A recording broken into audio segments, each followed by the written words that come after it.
आम चुनाव 2019 में तय समय से अधिक समय तक भाषण देने के आरोप में बुधवार को राष्ट्रीय लोक जनता दल के राष्ट्रीय अध्यक्ष उपेंद्र कुशवाहा की मुजफ्फरपुर कोर्ट में पेशी हुई। इस मामले में परिवादी की तरफ से कोई भी साक्ष्य पेश नहीं किया गया। वर्ष 2019 में मीनापुर में उपेंद्र कुशवाहा के खिलाफ प्राथमिकी दर्ज कराई गई थी, जिसमें तय समय से अधिक समय तक भाषण देने एवं कोविड-19 के नियमों का उल्लंघन करने का मामला दर्ज किया गया था।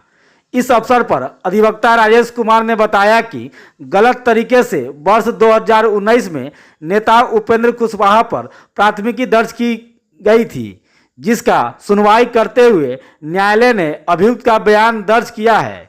उम्मीद है कि अगले सुनवाई में केस खारिज हो जाएगी। उपेंद्र कुशवाहा के पेशी के दौरान कोर्ट में रालोजद के नेताओं की भीड़ लगी रही, वहीं सुरक्षा बल की भी तैनाती की गई थी। इस दौरान पत्रकारों का सवाल के जवाब देते हुए उपेंद्र कुशवाहा ने नीतीश सरकार पर जमकर हमला बोला। उन्होंने कहा कि जनता ने उन्हें जो काम दिया है उसमें उन्हें मन नहीं लग रहा है, वह केवल टाइम पास के काम में लगे हुए हैं। बाबा को लेकर काफी चर्चा का विषय बना हुआ है। हिंदू राष्ट्र की बात कर रहे हैं, बाबा क्या कहेंगे? हिंदू राष्ट्र होना चाहिए कि नहीं? यह विषय मेरी रुचि का नहीं है। जो विषय मेरी रुचि का नहीं है उस पर आप सवाल पूछिए तो हम Z+ की श्रेणी की सुरक्षा दे जाने की बात आ रही है आपको? पता नहीं, आप ही लोगों से सूचना मिल रही है, बाकी मुझको कोई जानकारी नहीं है। क्या रणनीति है 24 को लेकर के? 24 को लेकर के तैयारी चल रही है और 2005 के पहले की स्थिति जो लोग भी बिहार में लाना चाहते हैं उनको उनके मंसूबा में नहीं सफल होने देना है। इस बात को लेकर के हर तरह से जो कुछ भी करना होगा हम करेंगे और उसकी तैयारी हो भी रही है। कर्नाटक में बीजेपी की हार हुई थी, कांग्रेस की जीत हुई थी, महागठबंधन भी दावा कर रही है कि अब पूरे बिहार से छुपाया होगा बीजेपी का। अच्छा, कर्नाटक का चुनाव बिहार का चुनाव, दोनों में कोई रिलेशन है क्या? कर्नाटक का चुनाव कर्नाटक का चुनाव है, बिहार का चुनाव बिहार का चुनाव होगा। और इससे भी अलग जब लोकसभा का चुनाव होगा तो वह बिल्कुल अलग किस्म का चुनाव होता है। इसीलिए वहाँ के चुनाव को देखकर अभी बिहार के बारे में कोई आकलन करना कि कहीं से उसका कोई तुक ही नहीं बनता है। पूरा विपक्ष एकजुट हो रहा है, ऐसा कहना नीतीश कहने से विपक्ष अगर एकजुट हो जाता तो कब का हो गया रहता। देखिए, नीतीश जी को अब कोई काम है नहीं, अब खुद ही वो कहते हैं कि यहाँ काम में मन नहीं लग रहा है। मुख्यमंत्री के रूप में अब काम करने में उनकी कोई रुचि नहीं, वो खुद ही बोलते रहते हैं। तो अब आदमी को कोई काम चाहिए, यहाँ जो काम जनता ने उनको दिया उस काम में मन लग ही नहीं रहा है, तो कोई काम चाहिए तो लगे हुए हैं टाइम पास करने के लिए। कभी इस राज्य में कभी उस राज्य में जाते हैं, बस इतना ही है। इसके अतिरिक्त उनकी कोई कोशिश का कोई अर्थ नहीं है, जो नीतीश जी खुद भी समझ रहे हैं। आज किस मामले को लेकर आए? एक आचार संहिता से संबंधित मेरे ऊपर मुकदमा है कोर्ट में, तो उसी में आए थे कोर्ट के सम्मान में हाजिरी देने के लिए। अच्छा, जदयू सांसद जो हैं ललन सिंह, उनका मांस पर बिहार में काफ़ी विवाद हो रहा है, कुत्तों की मांस की बात तक कही जा रही है, उस पर क्या कहेंगे? पता नहीं अब क्या, एक तो राजनीतिक कार्यकर्ताओं के लिए यह विषय नहीं होता है कि कहीं मांस भात खाना खिलाना, यह सब विषय ही विचित्र किस्म का विषय। चर्चा तो राजनीति में होनी चाहिए, नौजवानों के रोजगार के बारे में, सड़क बिजली पानी के बारे में, उद्योग धंधा के बारे में, बिहार के विकास के बारे में, अमन चैन शांति कैसे हो।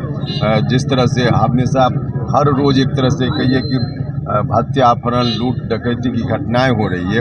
आज की खबर है सुबह में मिलर हाई स्कूल जो वहाँ जेडीयू का कार्यालय बगल में है, आरजेडी का कार्यालय बगल में है और मुख्यमंत्री जी के आवास से बहुत नज़दीक है, वहाँ एक बच्चे का अपहरण हो जाता है।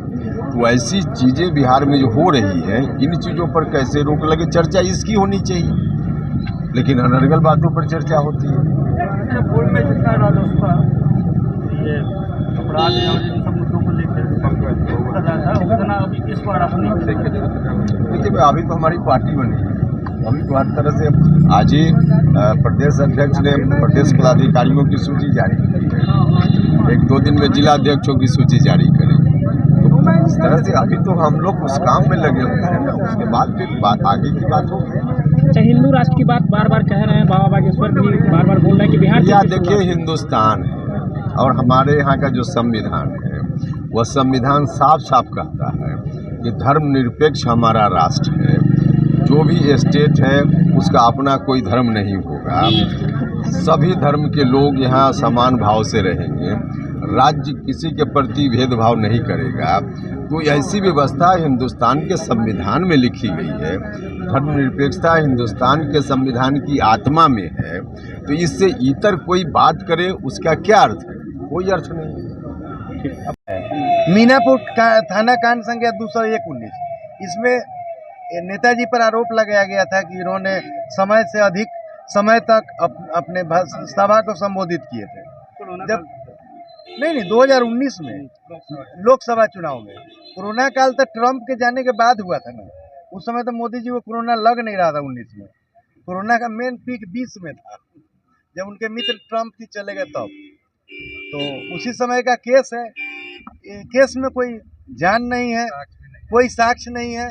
वैसी स्थिति में केस को में आज आरोप गठन हुआ है। किसी पर कोई इसमें मामला बनता नहीं है। इन्होंने न कोई इलेक्ट्रॉनिक सबूत अभियोजन द्वारा पेश किया गया है, न ही कोई साक्षी ने स्पष्ट बयान दिया है। आज क्या हुआ इस मामले में? आज इसमें बयान बना है, नहीं बयान बन गया। 313 सीआरपीसी में बयान बनाया जाता है और जिसमें अभियुक्त से पूछा जाता है कि आप निर्दोष हैं कि दोषी। राजेश कुमार, अधिवक्ता, व्यवहार न्यायालय मुजफ्फरपुर।